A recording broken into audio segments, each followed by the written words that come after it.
Student, व्याकरण के 5वां चैप्टर का नाम है उपसर्ग और प्रत्यय। तो आज उपसर्ग और प्रत्यय पढ़ेंगे। बनावट या व्युत्पत्ति के आधार पर हिंदी भाषा में 3 प्रकार के शब्द होते हैं। पहला है रूढ़ शब्द, दूसरा यौगिक शब्द और तीसरा है योग रूढ़ शब्द। भाषा में यौगिक शब्दों का निर्माण निरंतर होता रहता है। यौगिक शब्द सार्थक शब्दों के मेल के अतिरिक्त उपसर्ग, प्रत्यय आदि के योग से भी बनते हैं। इस प्रक्रिया में शब्द का निर्माण किसी शब्द में अन्य शब्दांश का मेल होने से अथवा शब्दों के मेल से होता है, जैसे असफल शब्द अशब्दांश तथा सफल शब्द के मेल से बना है। यही शब्द रचना प्रक्रिया भाषा को सशक्त और लोचदार बनाती है। योगरूढ़ शब्द भी 2 शब्दों के मेल से निर्मित होते हैं और किसी विशेष अर्थ के लिए प्रयुक्त होते हैं। अब अगला है आपका शब्द रचना की रीति। तो शब्द रचना के लिए रूढ़ यानी मूल शब्दों में उपसर्ग अथवा प्रत्यय जोड़कर नए शब्दों की रचना की जाती है। इस प्रकार यौगिक शब्दों का निर्माण होता है और यह 4 प्रकार से होता है। क उपसर्गों के योग से, ख प्रत्ययों के योग से, ग उपसर्ग तथा प्रत्यय दोनों के योग से, समास शब्दों के योग से। अब अगला है आपका उपसर्ग। तो उपसर्ग किसे कहते हैं, इसको सुन लीजिए। जो शब्दांश शब्द से पूर्व लगता है उसे उपसर्ग कहते हैं। उपसर्ग वे शब्दांश हैं जो किसी शब्द के से पूर्व लगकर उस शब्द का अर्थ बदल देते हैं या उसमें नई विशेषता उत्पन्न कर देते हैं। जैसे कु धन पुत्र बराबर कुपुत्र। यहाँ को शब्द पुत्र शब्द के साथ बैठकर नया शब्द गढ़ देता है। ध्यान रहे, कु शब्द कु शब्दांश है, शब्द नहीं। शब्द वाक्य में स्वतंत्र रूप से प्रयुक्त हो सकता है, शब्दांश नहीं। शब्दांश तो केवल किसी शब्द के साथ जुड़कर ही नए अर्थ की रचना में सहायक होता है।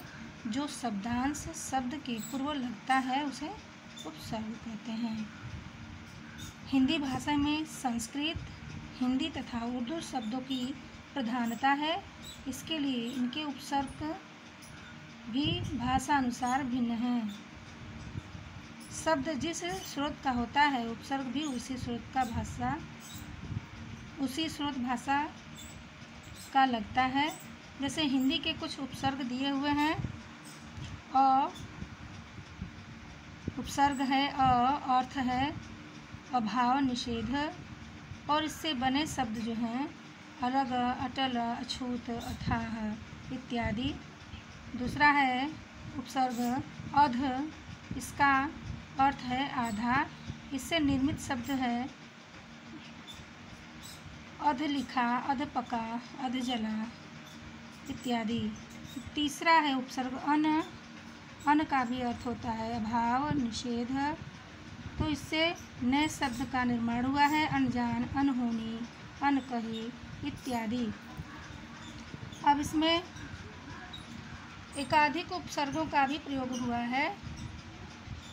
कुछ शब्दों में एक से अधिक उपसर्गों का प्रयोग होता है, जैसे असुरक्षित, अधन सुधन रक्षित बराबर असुरक्षित। पर्यावरण, परिधन आ धन वरण बराबर पर्यावरण। अब इसमें देखिए अगला है संस्कृत के उपसर्ग। तो संस्कृत के उपसर्ग हैं स, अर्थ है सहित के साथ, सम्मान, सपरिवार, सकुल, सस्नेह। उपसर्ग है अव, अर्थ है इसका बुरा, हीन, निर्मित शब्द हैं अवगुण, अवनति, अवसान, अवकाश इत्यादि। अगला है उपसर्ग कु, यानी अर्थ उसका हो गया बुरा, कुकृत्य, कुरूप, कुसंग, कुपात्र, ये निर्मित शब्द हैं। संस्कृत के कुछ शब्द अथवा शब्दांश जो समास के पूर्व भाग में प्रयुक्त होते हैं, अत्यधिक प्रचलन के कारण उपसर्ग के समान प्रयुक्त होने लगते हैं। ऐसे कुछ प्रमुख उपसर्ग निम्न प्रकार से हैं। सह, यानी सह का अर्थ होगा साथ, तो सहचर यानी सधन चर। सहपाठी का है सधन पाठी। स्व मीन्स अपना, स्वदेश यानी स्वधन देश बराबर स्वदेश। स्वजन, स्वधन जन बराबर स्वजन। स्वयं यानी अपने आप, अपना।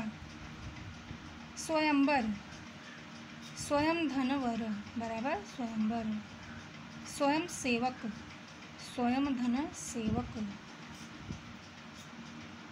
और ये अगला है आपका पुरस यानी सामने, पुरस धन कार बराबर पुरस्कार।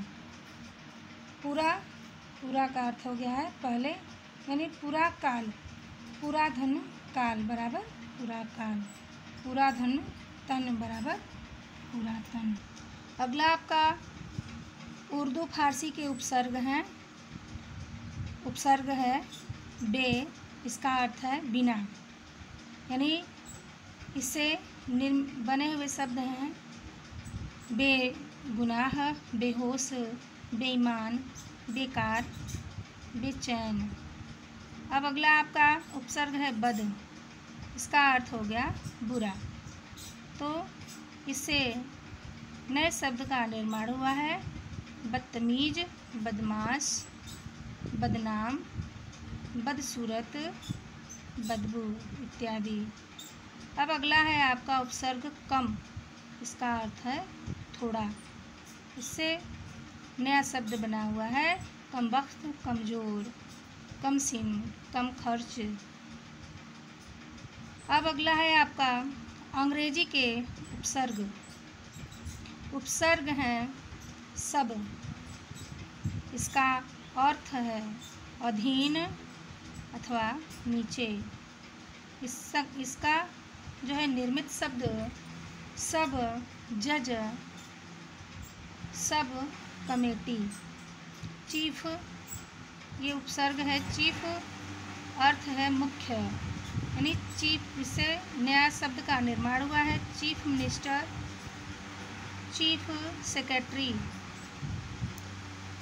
अब अगला है हेड, इसका अर्थ है मुख्य, यानी हेड मास्टर, हेड क्लर्क। अब अगला है आपका प्रत्यय। प्रत्यय में